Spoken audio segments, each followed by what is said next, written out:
And I will say this. I had an experience several Sundays ago now at this point. I will make an advertisement to everybody. I don't care who you are. I don't care how tough you think you are. Do not ever cut a serrano pepper without gloves. Ooh. Lights, camera, action.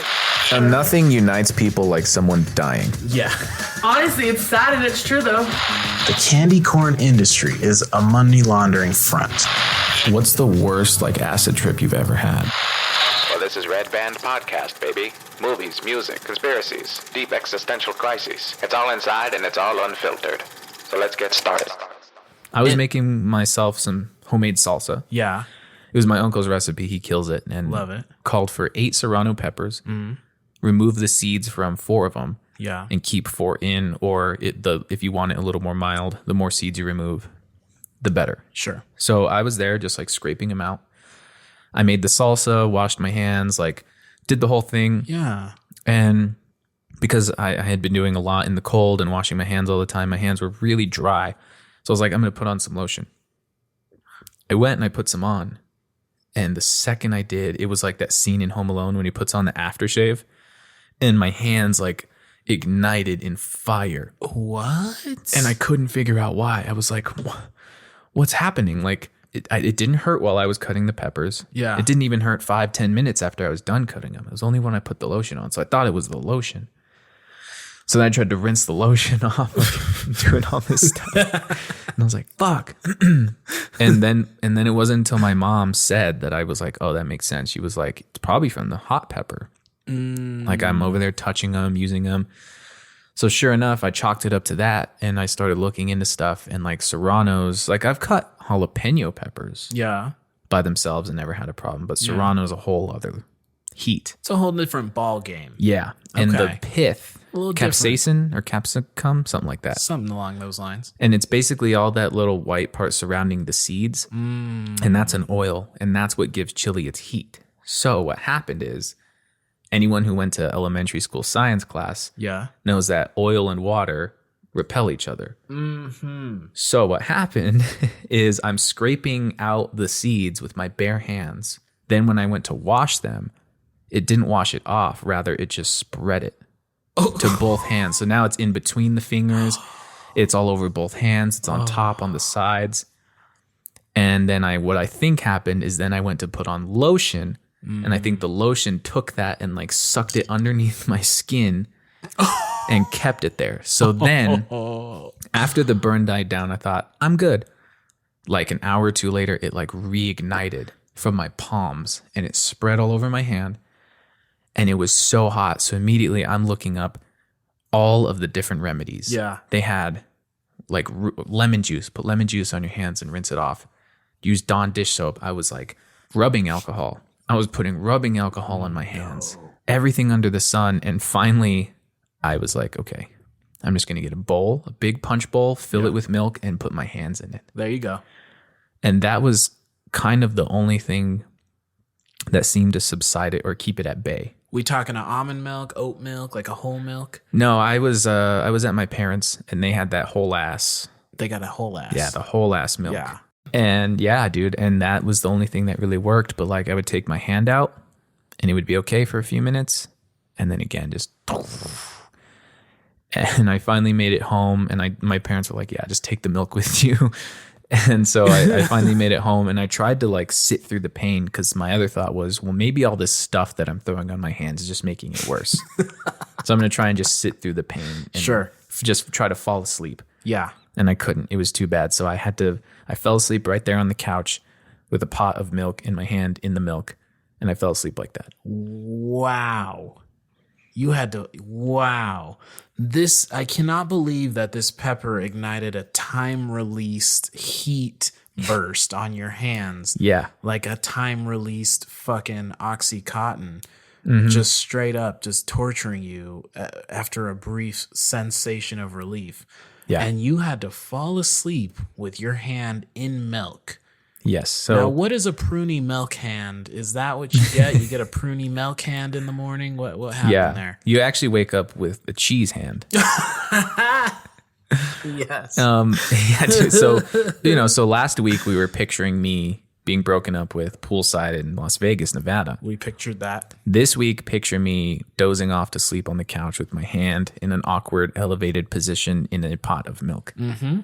And I woke up too in the middle of the night, so confused, half asleep, looking at my hand, wondering why it was dripping wet. And I was like, what? Why is it? Where am I? Like, just so fucking lost. That was the other thing too, is I was afraid to take my contacts out. Oh, so I slept with my contacts in because I was like, I'm not putting that shit in my eye. You don't test that. No. Gouge my eyes out. Yeah. Well, because at that point, what am I going to do? Wear milk goggles?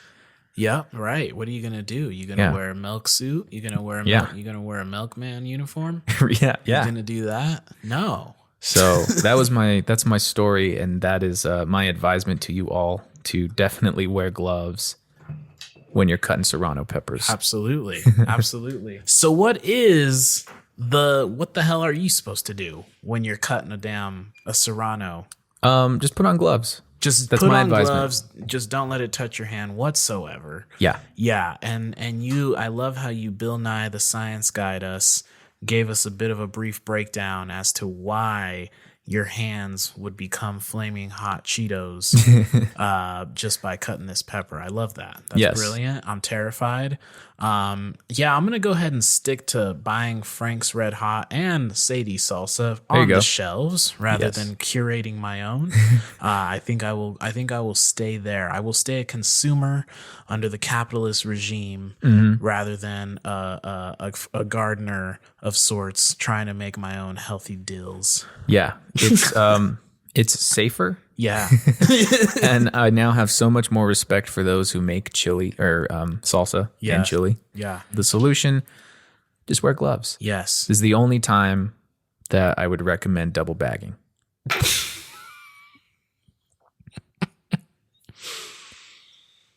Just gonna let that one sit for a second. Just gonna let that one sit. Just gonna let that one sit. Just let it simmer. Let me sip this like. Now remember, he said the only time we're going to suggest that. There's no other time we're going to suggest that to you. No. And that comes from Dr. Elijah and Dr. Estevan here. You heard it. Yeah, you heard it first. Yeah. I'm wondering. Okay. Are you watching Euphoria? Do you know what that is? Yes. Are you watching it? Yes. Are you up to date?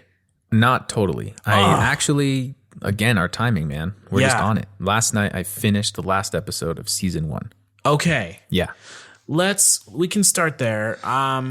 Because there's nothing we can do about season 2 to spoil. I don't want to spoil a damn thing. Yeah. How are you navigating social media with this? This is the thing. This is like Game of Thrones currently. Like you can't. I mean, maybe your TikTok algorithm is not Euphoria TikTok, which is great for you because you would be, Are you don't get anything? Nothing's popping up on you? I don't really. I think the only things that I've seen of Euphoria is usually like trailers. Mm-hmm. I keep seeing that scene where that girl's like screaming about how happy she is. Like that's going around a lot. She's like crying and just like really belting out, and she's never been happier. Other than that, like I have not seen anything crazy. So maybe the algorithm's just on my side until I say this, and now I'm going to get nothing but Euphoria popping up on my phone. But yeah, even beforehand, like I never saw, like everyone was talking about it. It was everywhere. Zendaya's face was everywhere. Yeah. All about it, but nothing crazy was spoiled for me at all. For sure. Yeah. For sure. Well, hopefully by our next one or two, we can get into this season. But I am interested in what you think about what season 1 had in store. Wow. Yeah. Are you okay? You know, I'm getting there. Yeah. It's one of those shows like Black Mirror where I got to watch an episode and I'm like, all right, I need a break. I'm going to watch something happy. Yeah. It's definitely one of those shows. So it's only, 8 episodes? I believe, season 1, 8 episodes. Season 2 is currently episode 5, just came out on Sunday. Yeah. Of season 2. So only 8 episodes, but some of them are like an hour or longer. And I take my time going through them because I need that recovery period. Yeah. But how am I feeling? feeling sad, depressed, Yeah. dark and edgy. Do you want to, eyeliner, Yeah. things like that. I will say this too, though, about the soundtrack, though. It's fire. Amazing, right? Labyrinth. Ooh. They are killing the game with that. Killing it. Yeah. That's what we've been talking about. I guess it's more maybe a little, and maybe it's more with TV shows where, there is, it's not going to be maybe a music video, but there's an artist who is assigned to making the music for this show. Yes. Setting the tone, setting the vibe. It's a good example of that in the modern day. Yeah, they said it well. Yes. They said it very well. And it's unique too. Like I really think that the sound, the vibe, everything that they went for was unique. The camera movements. If you're going from a cinematic story and characters and all that apart, if you're going from a cinematic standpoint, it's cool. Absolutely. I'm seeing shots in there that I don't think I've ever seen. Yes. Anywhere else. Yes. So that's amazing. And as a former film student, filmmaker, whatever. Filmy. Yeah, filmy. That's cool, man. It gets you rethinking like how you just want to break the mold on traditional shots. And yeah, and a lot of that, there's some behind the scenes stuff where you see that it's a lot of it is one shot. Some things that you think like, how could that be one shot? No, a lot of it is, and you'll see the set. There will be one side of the set is Zendaya's room, and the other side of the set is school. Yes. And she has that moment. I don't remember what episode it is where she's like on her bed having a thing, and she's like moving around her room, and in the background of her room is the school setting. And it's like, it looks like, tricks of the trade, but no, like that's a one shot right there. And I follow a few like film, cinematic, whatever accounts on Instagram. Yeah. And that is one scene actually that I saw the behind the scenes for before I saw the actual thing. Right. And that kind of stuff, just like I love watching those. I don't know if you've ever seen them, but behind the scenes of things where like they'll pan around the room and the room is changing, and every time the back of the camera is somewhere, you've got like 5 or 10 people just like rushing out and shifting things. Yeah. So that way when it comes back around, it's a different set. I love that kind of stuff. Yeah, you got a couple of coked out grips, like moving couches and shit. Yeah. Yeah. Oh yeah, they just came back from their vape break. Yeah. Yeah, I think I know exactly some of the ones you're talking about. Some of the ones that I've seen are from that damn Jim Carrey show. I can't remember. Truman Show? No, it's the show he has on Showtime. Oh, I know. I think I know what you're talking about. I've never seen it. It's like, it's recent, last 5 years probably or something. But there's a lot of those ones like that where it'll be like a hospital room and a forest, and like it's like you got the dolly, or maybe it's not the dolly, the jib, kind of like from this hospital room setting and like rising into this like forest setting, and the character walking in a forest all of a sudden, and it looks like you would think, oh yeah, whoa, crazy technology. Like, no, this is sets. This is in the moment. And that's something that I would prefer to do. Yes. Because I don't know how many of you out there have dealt with special effects, but unless you're Marvel or Disney and have a crew of 100 people to work on a shot, it's a pain in the ass. Oh yeah. And if you don't have someone on set like managing, okay, for our guys in post, you need to have this in the shot so they can track it to that point. You need to have this over there. Someone over here has green, so now that green screen needs to be blue, so that way you don't key out part of their face. Yes. Like, if you're a low budget and you don't have that and you can do practical effects, that's the kind of stuff that I'm like, yeah, I'd rather do that than green screen and keying and masking. Oh, there's a trigger word for me, masking. Oh my God, I remember that from editing class. Yeah. I was actually thinking about it last night, how much I've already forgotten from editing class. I was like, Jesus Christ, I may as well be a beginner again. I know the basics, but I remember that masking shit. Yeah, there was a period of time in my editing class where I was like, okay, this was fun for a little while, but not anymore. Not anymore. Yeah, for context, anyone who doesn't know, like masking and rotoscoping, it's basically, if you've ever seen a shot where someone walks in front of something and that something maybe was put in digitally after the fact, right? When they walk in front of that thing, unless you mask and rotoscope, that thing will be floating on top of that person. So you have to go frame by frame. one at a time and adjust every little point, every little marker. Yeah. So that way when that person's moving, they're covering the thing so it looks like a seamless. It's awful.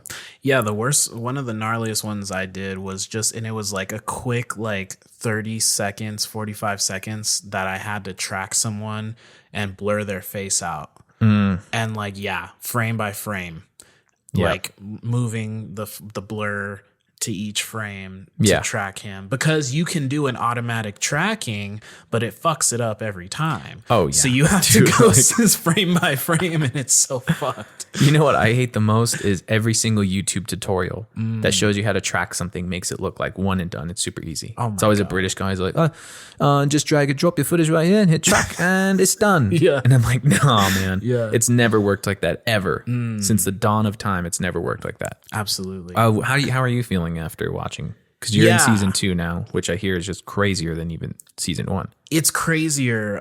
So for me, this show's very close to home because I am an addict in recovery, and that is a lot of the content. I am someone who, has experienced like many people, and I'm sure even you, a multitude of traumas and despairs and stressors. So, I love this show so much. It's crazy because I'm like, man, the guy Sam Levinson who's made this, which there's a lot to be said about him, a lot of opinions on him, a lot of opinions on what he's doing. I don't know. For me, and people will admit, hey, the best thing he writes in this show is addiction, despite anything else.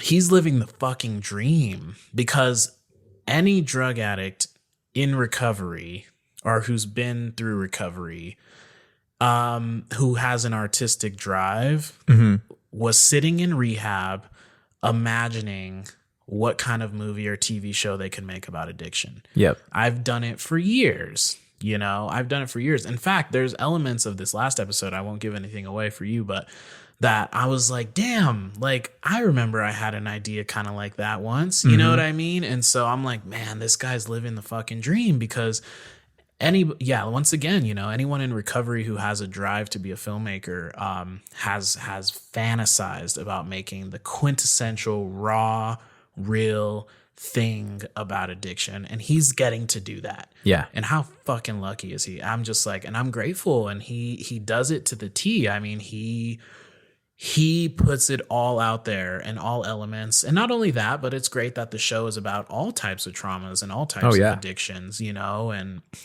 from, validation addictions, sexual addictions, and then just your high school drama. I'm wondering for you, we went to the same high school. Yeah. Sometimes I feel like we didn't, simply because how many times has someone asked like, oh, you don't know so-and-so? They went to high school with us. And I'm like, dude, I must have not gone to this high school, because that happens more often than not. Like, I have no idea who that is. I like to know where someone's from, though. Yeah. I like to know what hood you from. Yeah, right. And so, but there's a lot of discourse about whether or not Euphoria is realistic. So And based on your experiences at the same high school we went to, what is your take on that? Yeah, and I think this is good. Yeah. We're going to have different takes on this. Yes. And I think that's great. It's not often that we do. I know. Because I did see your post actually about, and I've seen it a couple times from other people, about how the show seems to fetishize drug addiction, drug abuse, right, all that kind of stuff. In my experience, no, it is far from anything that I've experienced while I was in high school. Right. And I think also it's just a difference of a decade. Things were very different for us in high school than they are for like my brothers, right, who were in high school or just in high school, who are like true Gen Z. Yeah.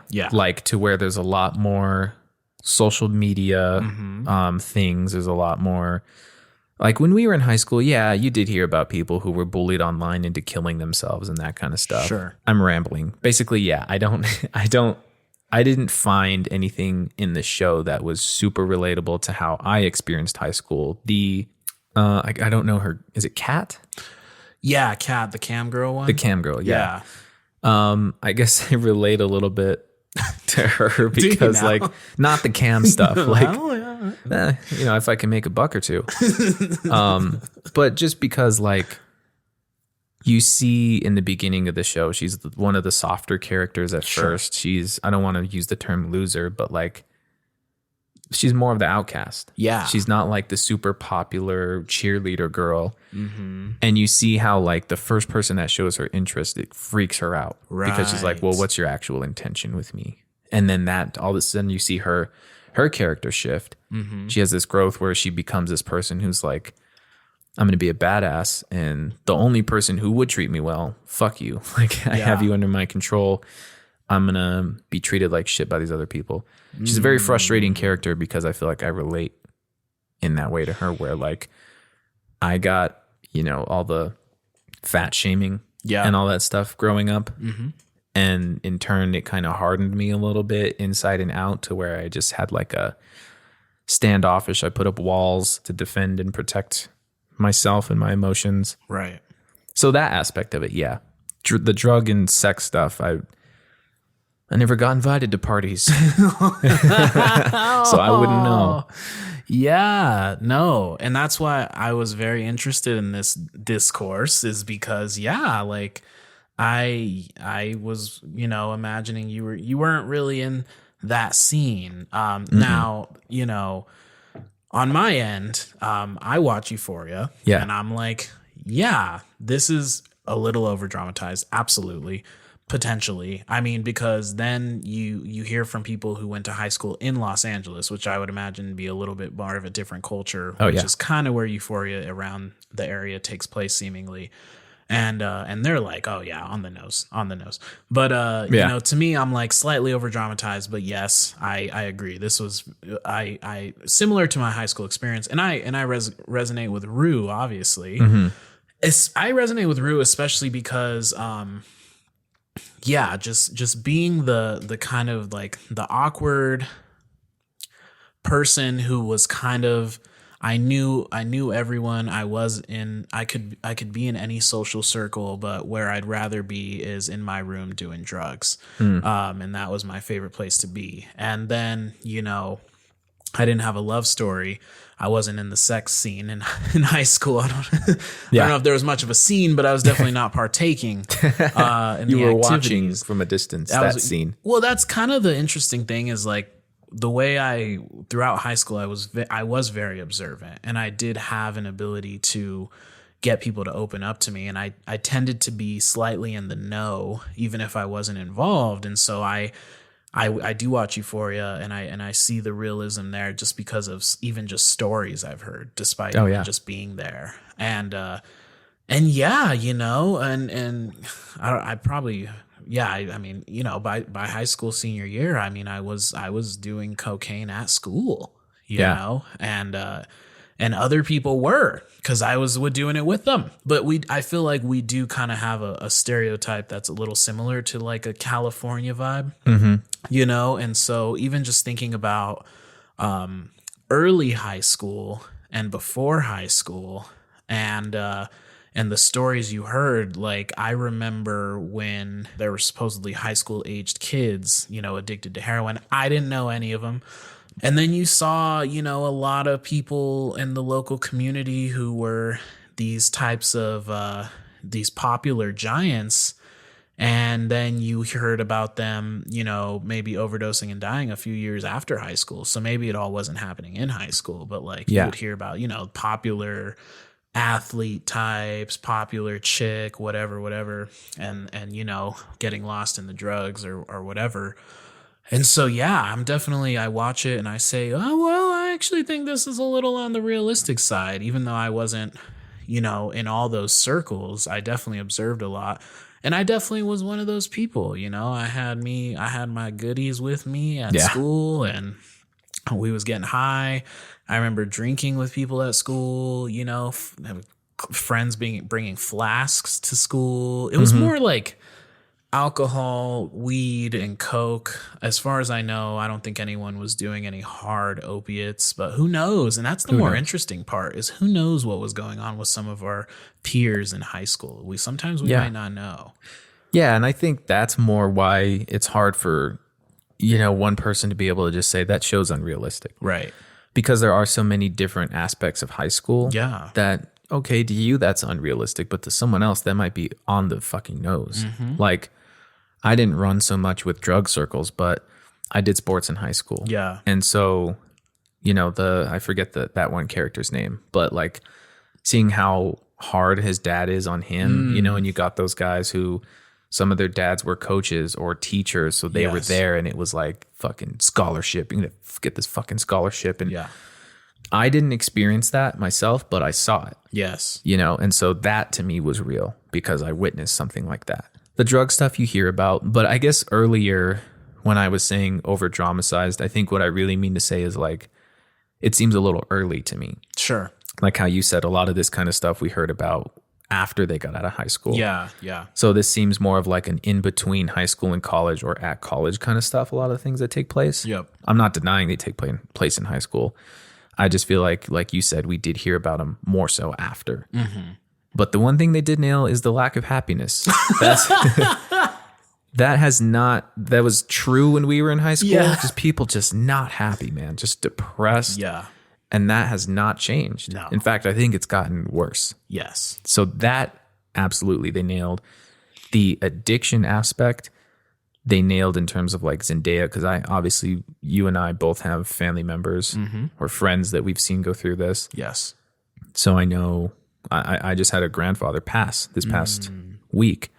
Really? Who was, he was not, I'm not going to put his shit on blast or anything like that, but like he was an alcoholic his whole life. Like, right. And you know how their behaviors are. They get antsy or they get nervous. Like, I need to get back to so I can be next to my whatever that substance is. Yeah. And he would be like that. He would hardly leave the house.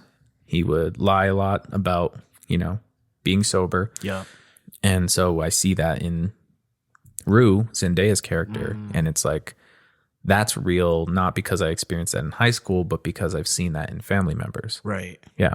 Absolutely. Yeah. And it's the realest, and it's like me and my mom have talked about this show quite a bit and just like how it hits so close to home in ways that are super uncomfortable. Yeah. And I imagine anyone who's been through whatever. And like you said, that's another element that's interesting is like, the home life of people in high school and that, living with family members or parents who are, borderline abusive and shit like that. That's definitely stuff that was happening for sure, or that we probably didn't know about to extents that were probably greater than we could imagine.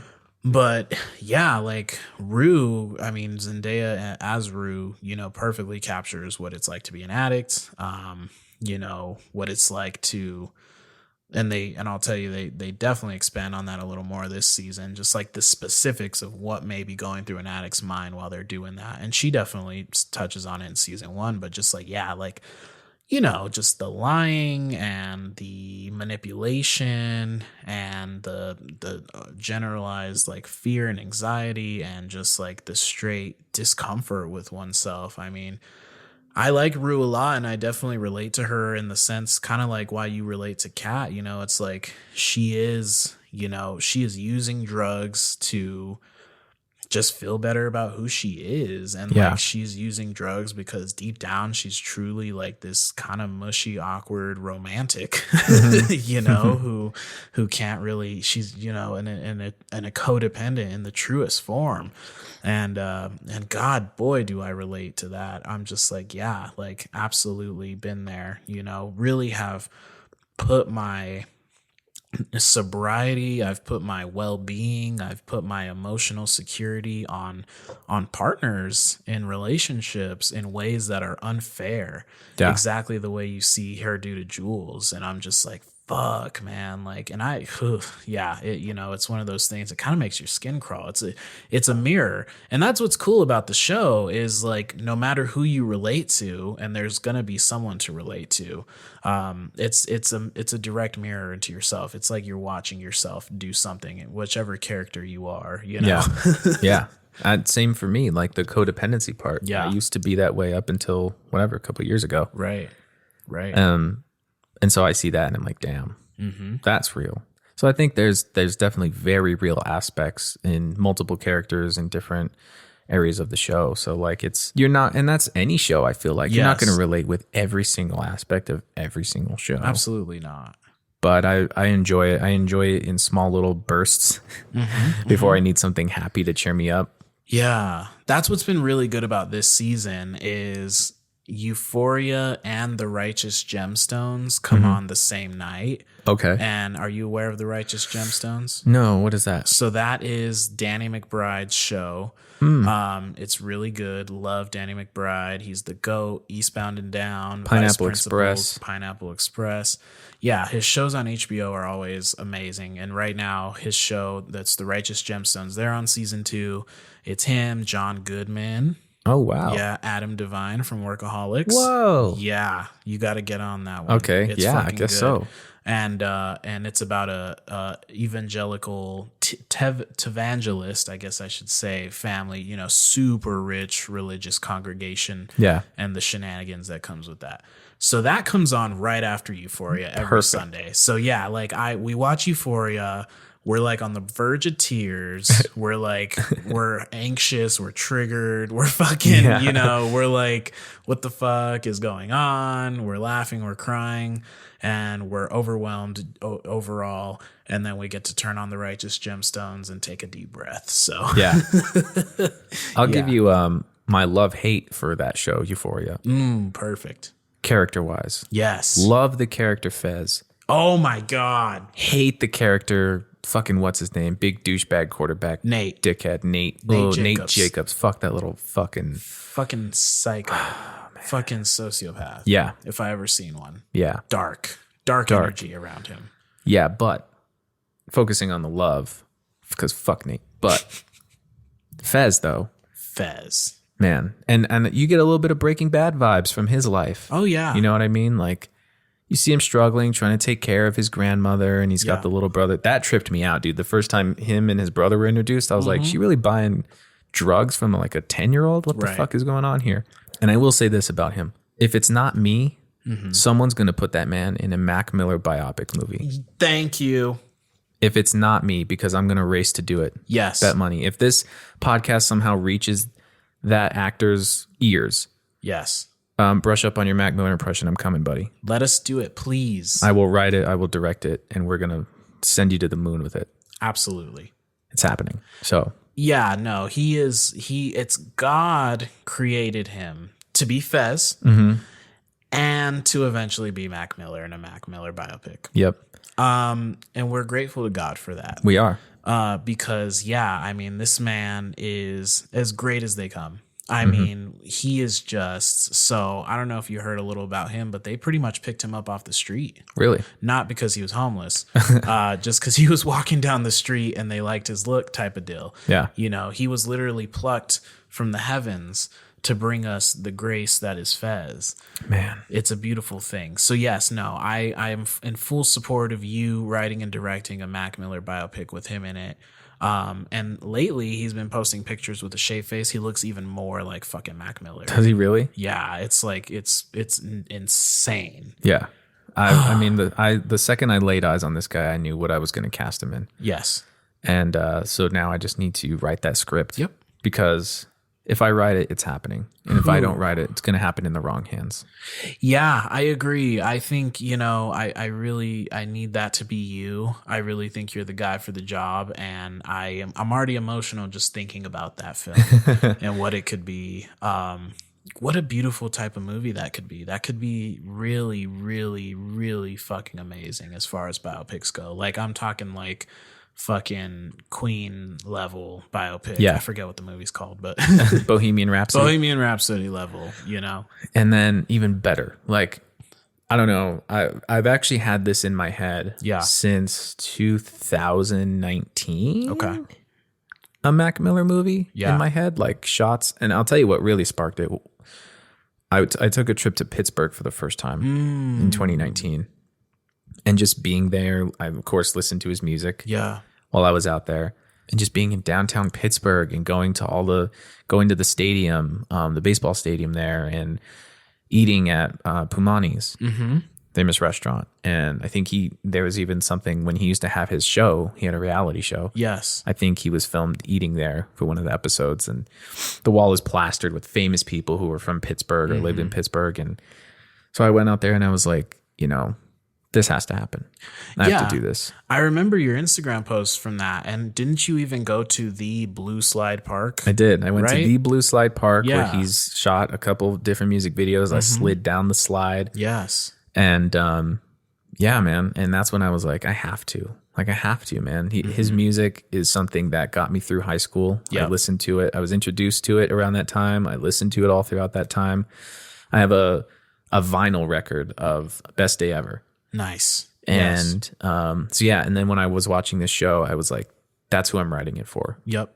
Is that guy who's, by the way, his name is Angus Cloud. Yes. If you guys want to look him up, that's my Mac Miller from my movie. Yeah, he's a great follow on Twitter. Except you yourself should not look at his Twitter because he live tweets every episode of Euphoria and posts all kinds of shit about what's happening this season. So you yourself should not look at his Twitter. But Okay. once you watch, yes, look at his Twitter. He's a great follow on Twitter. He's fucking hilarious. He constantly is posting about his managers being nervous about him tweeting because they think he's gonna he's like the Tom Holland of like A24. Yeah. He's like he's a fucking ticking time bomb. Like at any moment they're just like he's gonna get super stoned and tweet out spoilers just for the fuck of it. It's hilarious. But no, I mean Mac Miller. He got me through a lot of my addiction. And knowing what he was struggling with, and Faces, man. I used to drive around. Faces gave me, it was a great album for my addiction because it almost felt like, obviously he was at a really deep point in his addiction when he made Faces. And you can almost feel that. So there's moments in the album where he's like, I'm fucking high, I'm getting it, this is my life, I'm living it. And I'd be riding around and I'd be like, yeah, I'm picking up, like I'm fucking out here, I'm in the war zone, I'm getting my shit. And then there's moments that are like super deep and intimate where he's just like, he's in that low. Yeah. And I could hit my low and hear that shit and be like, fuck, and I might die before I detox, the famous line he puts in Malibu. And so, yeah. And right around that time, Good AM came out too. Good AM. And I was like, get money, fuck the system, break the law. So Mac, man, it's heartbreaking. It really hurts my soul still to this day. My girlfriend loves Mac Miller. I'm fairly certain if he was alive, she would be finding a way to leave me for him. Yeah. And I would be okay with it. I'd actually see if we could throuple if possible. But, Sure. Yeah. Why not? Rest in peace. That's not going to happen, Man, only in your dreams now. Only in my dreams, and there will be in my dreams. Yeah, there will be. There will be dreams. Yeah, man, I agree. I think that he was dynamic in that way where he could have an absolute banger. Yeah. But then he could have songs like in his most recent album. I remember when it came out after he had already passed, and just like I could hear it in his voice. Yeah. It just sounded sad. Yes. In a way that I hadn't heard in any other songs. And I was like, damn. And that made me more sad. I was like, shit. Yeah. Like, there's something about the song Good News that like I listen to it and I just feel sad and somber, but like hopeful. I don't know, just a whole mix of emotions in one song. But yeah, dude, it's fun because I already have shots in my head. Yes. For a couple years now, I've been developing shots and scenes in my head for this movie. So it's going to happen. I'm going to put it out there. I'm going to talk to Ariana too. Yeah, see if talk she'd to be Ari. interested in playing herself. I know that would be hard, That would be hard. but I already have systems in place. I would want a round the clock therapist on set for her. Absolutely. Like someone who specializes in trauma. Yes. I'm going to have that for her. And we're going to get Wiz. Wiz will make an appearance because Wiz they has went to to. high school together. Wow. I didn't know they Mac actually Miller. went to high school together. Yeah, I'm pretty sure, unless I'm remembering that wrong, but I'm pretty sure they went to the same high school together. Brilliant. Yes. So I've thought a lot about this. Yeah. It's going to be like an NWA where Snoop Dogg shows up for a second. Yeah. Like those are the best parts where you're like, I know who that is. Exactly. You know? Exactly. That shit's fun. Hell yeah. Yeah, man. I think if for any reason on earth Angus Cloud doesn't work out, we do have a backup plan. Friend of the pod by the name of Chance Jacquez. Okay. Friend of the pod. He has been quintessential Mac Miller looking and acting before he Oh. got clean. I hope he doesn't mind me saying that. I don't think he does. He tweets his sobriety birthdays. Oh, cool. Friend of the pod, Chance. Yeah, Chance. If Angus Cloud doesn't work out, we will be training you to act, and we will be putting you in the Mac Miller biopic. So get yourself ready. And you're gonna need to lose all that beef you've been putting on your muscles. You big sexy man. You. So another shout out, friend of the pod, I'd like to do is Jonah. Yeah. Friend from high school, Jonah, who Yes. would like us to make sure we are very, very clear Yep. about whether or not our dicks are out while we record the podcast, and whether or not the listener's dick should be out, such as if they have a dick. And I'm going to go ahead and let you know right this moment. I know it's the end, but I think it's going to be safe to assume that the dicks are always got to be out. And so, take that as you will. Dicks always got to be out for this podcast, whether you are host, guest, or listener. Yeah, and if you're using the terms that Jonah put out there, hogs. Yeah, hogs. Yeah, and what's the saying? Dicks out for Harambe. Dicks out for Harambe. Cincinnati Bengals. Cincinnati Bengals are going to win the Super Bowl for Harambe, They are. which when you're listening to this will be right before Yeah. Super Bowl, yeah? Yeah, this will be a Yeah. Do you want to do a quick, who do you got? Damn. It's hard. Yeah, It's hard because you want the Bengals to win you do. because they're the underdogs. They haven't won since like the 80s. Right. However, I want Matthew Stafford to get one because the poor guy has been on the fucking Detroit Lions his whole career before this. Right. You know he wasn't even getting close on the Detroit Lions. Yeah, no. You put him on this Rams team where he's got some weapons and a solid coach, and now he's here. Right. And I'm like, damn, I kind of want Matthew Stafford to get one, but like the Bengals and the fact that it's in Cincinnati. It's no, it's not in Cincinnati. It's in Los Angeles. It's in Los Angeles. Oh, they're just doing it for Harambe because Harambe was killed in the Cincinnati Zoo. Yes. That's what it was. Yes. So, I mean, you got the whole haven't won since the 80s, and they're doing it for Harambe. I don't know. I kind of feel like it'd be cool to see the Bengals do it. This potentially could be the first win-win Super Bowl in a long time. Right? Well, yeah, as soon as Brady and Rodgers were counted out, it was a win-win for everybody. It's a win-win for everyone. Yeah. Most people are going to be happy unless you are specifically a fan of the Bengals or specifically a fan of the Rams. Most people are going to be happy with any of the outcomes. Yeah. I'm going to be happy with whoever wins. Now, this Super Bowl is making a great argument for the NFL being rigged. Okay. Such as the Los Angeles Rams playing in their brand new home stadium for their very own Super Bowl in pretty much home field. Yeah. Brand new fucking home stadium. The last time I went to LA, they were fucking still building the motherfucker by LAX. You could see it from as you're flying in.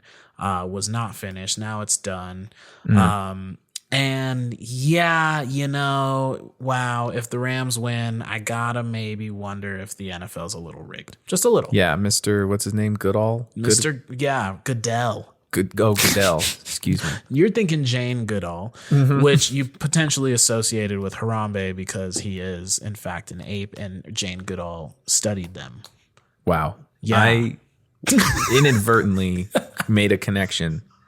I'm just that ahead of my time, I guess. Yeah. Jane Goodall was lit back in the day. I'm just going to throw that I have to out look there. up more about Jane Goodall, I Yeah, guess. she was like the one. She was like for some reason, it's weird. It's hard to be a scientist and be a household name. Jane Goodall, definitely one of them. Bill Nye. Neil Stephen deGrasse Hawking. Albert Einstein. Don't get me started on Albert. Fucking Albie, the GOAT. Yeah. So yeah, I'm in the same boat. I would love to see Cincinnati win. If they don't, I have a wonderful confidence that they'll be back soon enough. Matthew Stafford needs one. Yeah. He deserves one. I wonder if he gets one, if he'll call it quits. He's probably real tired. Yeah. After being in Detroit for so long. Yeah. I think this is his last, and I think he'd like to retire by the beach there in sunny Los Angeles after this game, maybe. And what about prediction, because we're all about predictions on this podcast. Yeah, we are. What are you predicting for scores? You got a score in mind? Yeah, I'm gonna go. I think Super Bowls are so interesting. Yeah. Because it's just always, you think about the last time the Rams were in the Super Bowl and playing the Patriots, and wasn't that like a 14-3 fucking, Yeah, they're typically low scoring, odd scores that you don't see a whole lot. You think about the Seahawks Broncos, with the Seahawks scoring like goddamn 70 points and the Broncos scoring like 7 or some shit. Yeah. Like you just never fucking know. With Super Bowls, I trust usually the low end of the spectrum. And so I'm gonna go ahead and say we're gonna get. But I'm not gonna go too low. I like a good 24-21. No Rams. shit. That's what I was going to say. Are you thinking the same thing? I was about to say a 24-21, but it's overtime. 21-21. Okay. And then the field goal for the 24-21. Yeah, there's been a lot of overtimes lately. I would have no doubt that we get another one, which hopefully would in turn force them to goddamn change these overtime rules. For real. For real. Like, for fuck's sake. Yeah. Come on now. It's time for an overtime change. It's time. Let's do that. This isn't the Stone Ages. So so we're on the same page. 24-21.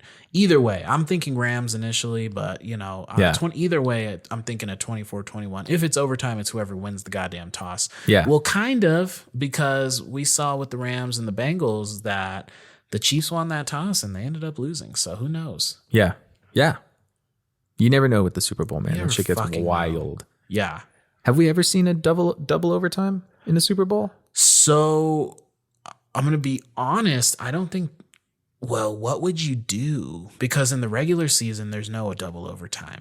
But for the Super Bowl, you would. It's win until it's in the playoffs. Okay. And in the Super Bowl, it's win or go until there's a winner. Okay. Yeah. So we could see a double overtime potentially. Oh, I would love that. That would be cool. That'd be the American dream. What that would not be the dream for are the brains of these football players. But for us Americans, boy, would we love to see them crack a couple heads. Yeah. Or the linemen, man. Those guys get gassed. So we were both linemen. Yeah.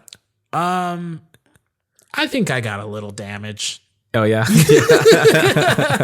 I think I hit my head a couple of times too many. Yeah. I don't know about you. Yeah, you get tossed around. Yeah. You do. You get put in the grass. Yeah. Quite a bit. Couple of helmet to helmets in my day. Yeah. Yeah. You know what was fun real quick about high school football is like I had friends obviously that I knew that went to different high schools.